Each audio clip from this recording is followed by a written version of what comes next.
no, no.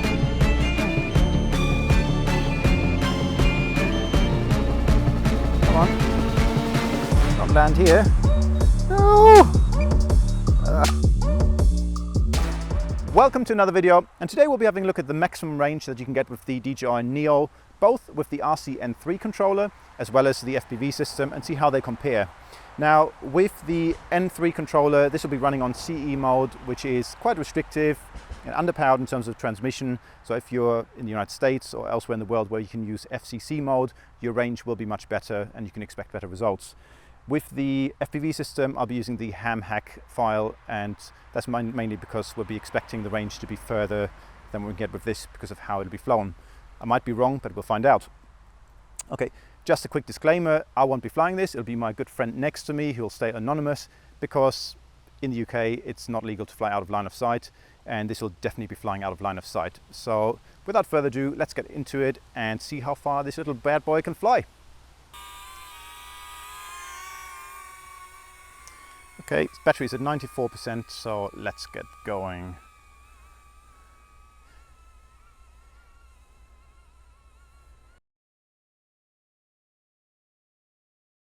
Now it's quite windy out there, about 10 miles an hour wind, so when you do these kind of tests, obviously you want to fly into the wind and then back with the wind in case you get low on battery. That's especially very important if you're flying over water.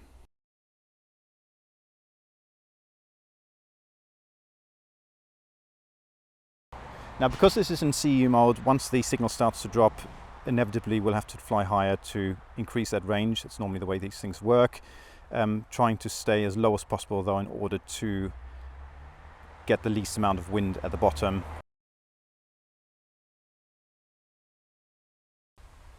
Another top tip, you probably saw those electricity or telecommunication pylons under the drone just now.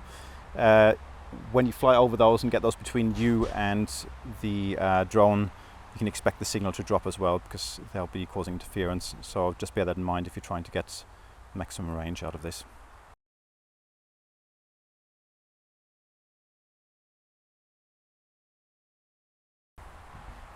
Starting to get a bit of stuttering there, which indicates the signal starting to go, so I'm going to have to go a bit higher. You can see that yaw judder from left to right. That's an indication that the drone is massively struggling with power. That is just, can't change that. It's the nature of the DJI Neo.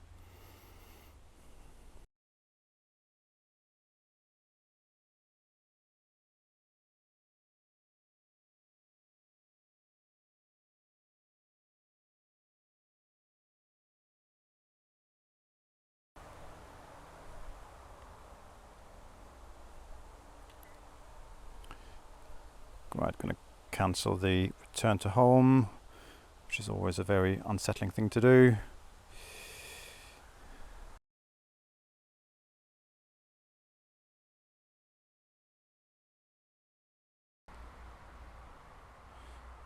Let's do 1.8. 1.8, come on. 1.8. And that'll do. All right. Let's bring it back. 38% to make it back 1.8 kilometers.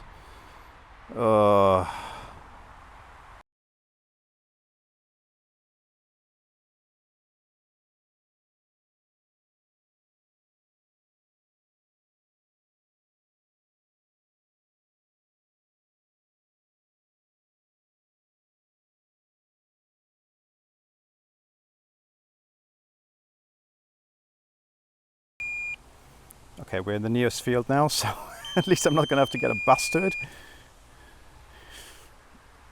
Come on, 10%. You can do it. Yeah, stop whinging. You can do it. No.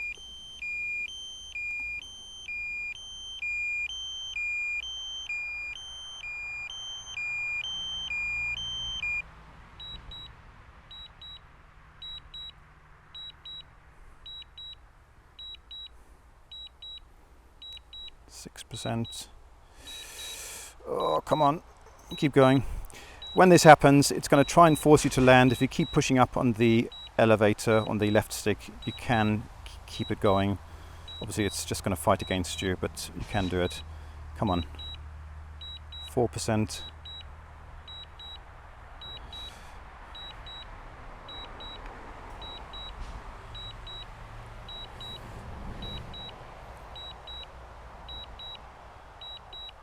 Oh, come on.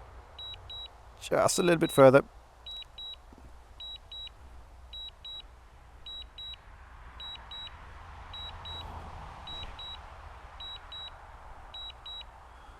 Oh.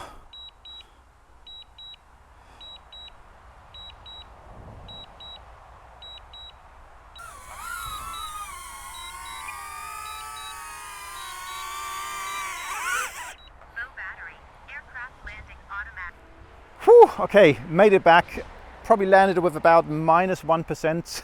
Oh, that's the lowest I've ever taken a drone battery, and this will probably be screwed now. But in the interest of science and exploration, 1.8 kilometers with the DJI Neo in CE mode on a windy day with 10 mile an hour slight head-on winds. That's pretty spectacular, and I'm massively surprised and impressed how well this drone did. Not only in terms of the range of the battery, but also the transmission staying so strong in CE mode for that sort of distance at not even a particularly high altitude. That's extremely impressive, and yeah, hats off to the little DJI Neo. Right, I'm going to change my pants now. Hope you enjoyed that thrill ride, and next coming up going to be the FPV flight. So in case anyone's wondering why I've taken off the prop cages, which are normally fitted by default, taking them off saves you about 5 grams. They're quite heavy in proportion to the drone weight, which is only 135 grams.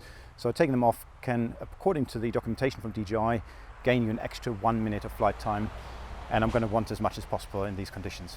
So next, let's have a look at the range in FPV mode. So we're using the remote controller 3 and the goggles 3, and this one's got the ham hack file activated, so range is going to be better. Now you might wonder, well, that's not a fair test. Well, that's sort of true, but because the limiting factor was 100% down to the battery life and not the transmission range, it doesn't really make any difference. But I'm hoping or assuming that the range with the remote controller 3 FPV system is going to be higher and might then be dependent on a better transmission range.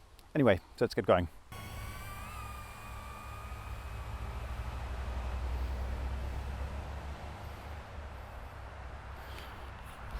Okay, switching into manual mode. And here we go.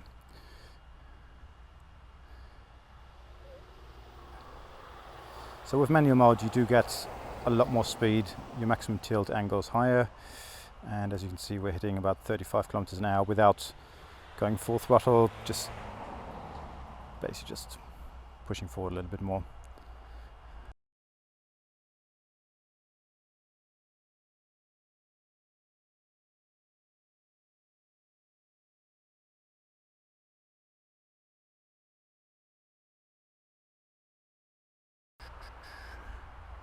So you might recall on the last test I took it down to just under 40%. Don't think I want to take it quite that low, but it would be nice to just take it a bit further and show that it is possible to fly further in FPV mode. Right, so we're just reaching the same distance now. That's 1800.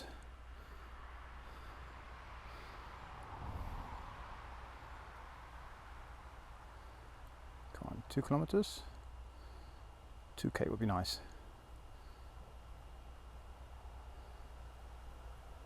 Still flying about up to 30 kilometers an hour into crosswind, which is not bad.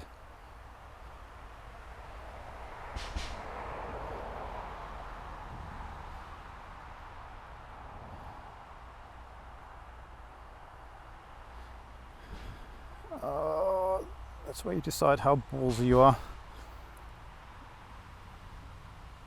Nah, that'll do. Come on, a bit more. Nah, 2.7. Let's go back.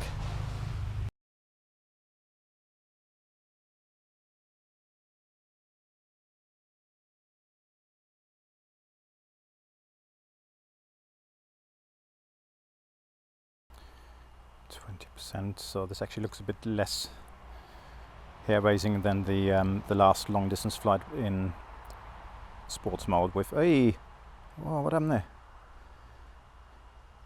Very bizarre.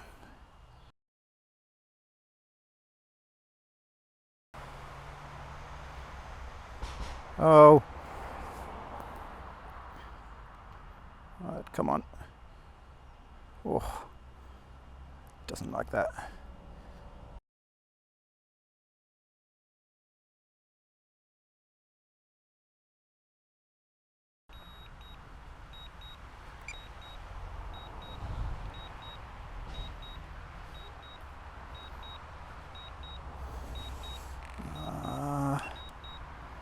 Come on. Don't land here. No!